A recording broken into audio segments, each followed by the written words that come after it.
Hello, আজকে তোমাদের সাথে আমি শেয়ার করব প্রেসার কুকারে ঘুগনি রেসিপি। আমি আগের দিন রাতে কিছু ছোলা ভিজিয়ে রেখেছিলাম।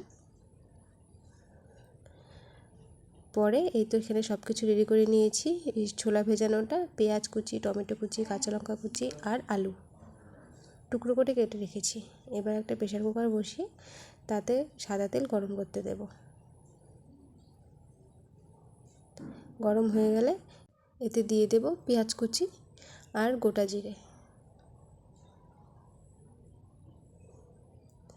তারপর একটু নেড়ে নেব। এখন এতে দিয়ে দেব টুকরো করে রাখা আলুগুলো দিয়ে একটু ভেজে নেব।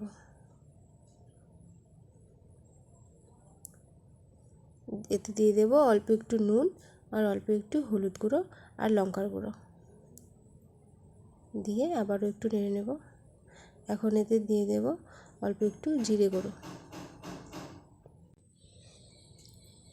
এখন একটু ভাজা ভাজা হয়ে গেলে এতে দিয়ে দেব রসুন বাটা আর অল্প একটু আদা বাটা।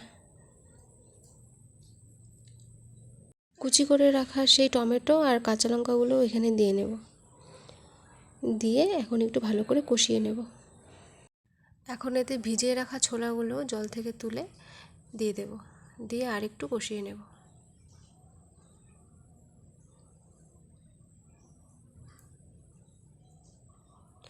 কষানো হয়ে গেলে এতে দিয়ে দেব পরিমাণ মতো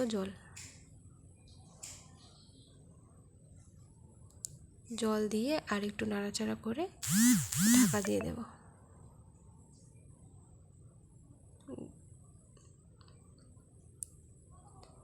ঢাকা দিয়ে এখন দুটো সিটি দিয়ে নেব।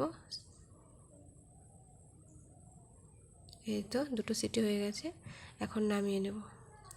নামিয়ে ঠান্ডা করে ঢাকা খুলে এতে দিয়ে দেব অল্প একটু গরম মশলা গুঁড়ো। এখন একটু বেশি ঝোল দেখা গেলেও পরে টেনে যাবে আলুর কারণে। এই তো গরম মশলা গুঁড়ো দিয়ে নিলাম। একটু ঠান্ডা হলে বাটিতে বেড়ে নেব। রেসিপিটা খুব সহজ, কেমন লাগলো জানিও। টাটা।